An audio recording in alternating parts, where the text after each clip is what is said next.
Sa islang ito na mas maliit pa sa Luzon, nagtatagpo ang interes ng China, Estados Unidos, Hapon at ng buong global economy. Hindi lang ito usapin ng soberanya, hindi rin ito tungkol lamang sa isang isla. Ito ay tungkol sa kapangyarihan, teknolohiya, kalakalan, at kung anong bansa ang magdidikta ng balanse ng mundo sa mga susunod na dekada. Kung titingnan mo sa mapa, parang napakadali lamang sa dambuhalang China na pulbusin ang Taiwan. Isang isla lamang ito, 130 kilometers ang layo mula sa baybayin ng China. May halos kaparehong lahi at kasaysayan. Pero kung tunay na sobrang lakas ng China, bakit hanggang ngayon, hindi pa rin nila masakop ang Taiwan? Ang katanungang ito ay hindi madaling sagutin dahil hindi lamang ito tungkol sa tapang o dami ng mga sundalo, kundi ito ay pumapatungkol sa pinakamahirap na military operation sa buong mundo. Para sa mga ordinaryong tao na may kaunting kamalayan sa military science, tila ba walang kapag-asa ang isla ng Taiwan sa Chinese juggernaut. Ika nga, kapag gusto ng China, kaya nilang kunin ang Taiwan sa loob lamang ng ilang araw. Pero dito nagkakamali ang karamihan sa ganitong pananaw. Sa digmaan, hindi sapat ang bilang, laki at intensyon. Ang isang bansang nais manakop ay kinakailangang tumbasan ito ng kakayahang magplano, mag-execute at mag-sustain ng isang napakalaking operasyon. Kung titingnan natin sa papel, hindi may kakaila na malakas talaga ang militar ng China.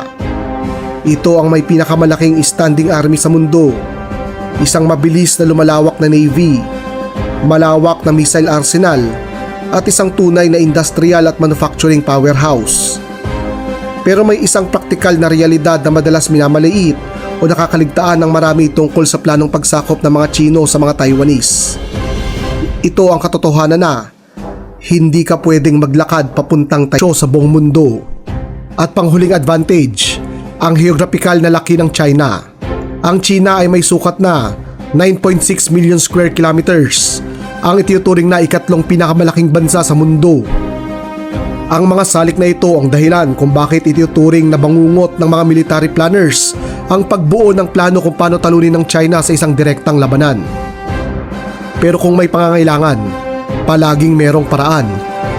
Para sa USA at kanilang mga kaalyado, nakabuo sila ng isang multi-front strategy para talunin ng China na tatarget hindi lamang sa militar nito, kundi pati sa populasyon, ekonomiya at politika nito. Para maging mabisa ito, tinukoy ng Amerika ang mga pangunahing kahinaan ng China na kayang-kaya nilang tapyasin. Atin itong simulan. Ang kanilang unang kahinaan, ang kanilang geographical na kinalalagyan. Ang China ay nakakulong, hindi ng pisikal na pader, kundi ng isang strategic barrier na gawa sa mga isla at mga base militar. Ito ang tinatawag na First Island Chain. Ito ang pinakamahalagang geo-strategic barrier sa buong Asia-Pacific kung hindi man sa buong mundo. Binubuo ito ng mga isla ng Japan sa hilaga, Taiwan sa gitna, at mga isla ng Pilipinas sa timog.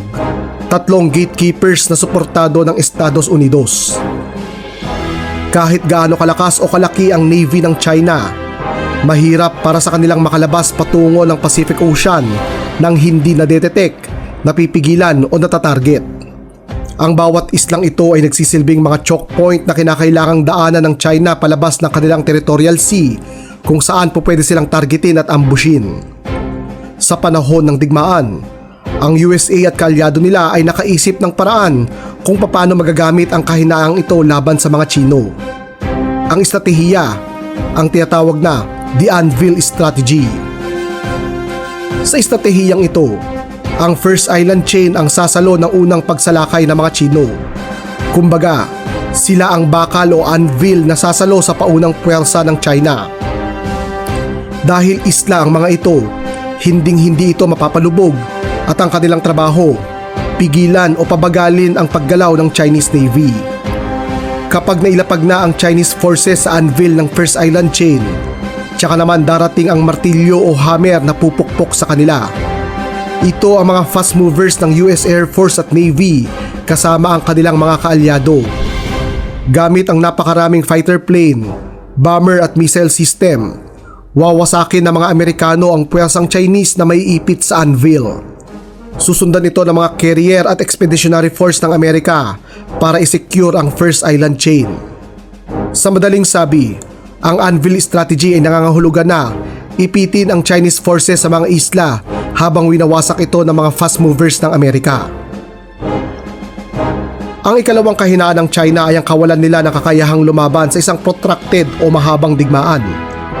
Akala ng lahat ay kayang makipaglaban ng China sa isang long war. Pero ang katotohanan, malayo rito. Dahil ang long war ay hindi bara-bara. Hindi ito paramihan ng sundalo o barko. Ito ay marathon ng logistics, ng gasolina, pagkain, spare parts, ammunition, mga sundalo at piloto, mga pantalan, maaasahang kaalyado, at supply route na hindi dapat matigil kahit isawi sa tinuturing nilang bahagi ng kanilang bansa na nagrebelyon, ang Taiwan. Gayunpaman, ang superpower prisoner dilemma ay naglagay sa mga pinuno ng China ng malaking suliranin. Kung hindi sila gagawa ng paraan para mabawi ang Taiwan, may kita sila bilang may hinang leader. Pero kung susubukin nila itong kuhain gamit ang dahas, sa kanila mapupunta ang sisi ng pagpalpak. Ang palpak na Taiwan invasion ay magreresulta sa napakalaking pagbabago, hindi lamang sa militar ng China, kundi pati sa politika, ekonomiya at maging lipunang Chino. Ang digmaang ito, manalo man sila o matalo, ay magsasanhi ng matinding financial at economic crisis sa China. At sa worst case scenario na matalo sila, nakikita ng mga eksperto na maaaring magsanhi ito ng economic collapse ng Chinese economy. Gugulong din ang mga ulo ng mga kasalukuyang leader ng China kapag naganap ang pagkatalong ito dahil siguradong sila ang sisisihin ng kapalpakang ito. Magkakaroon ng malawakang pagbabago sa leadership ng buong China.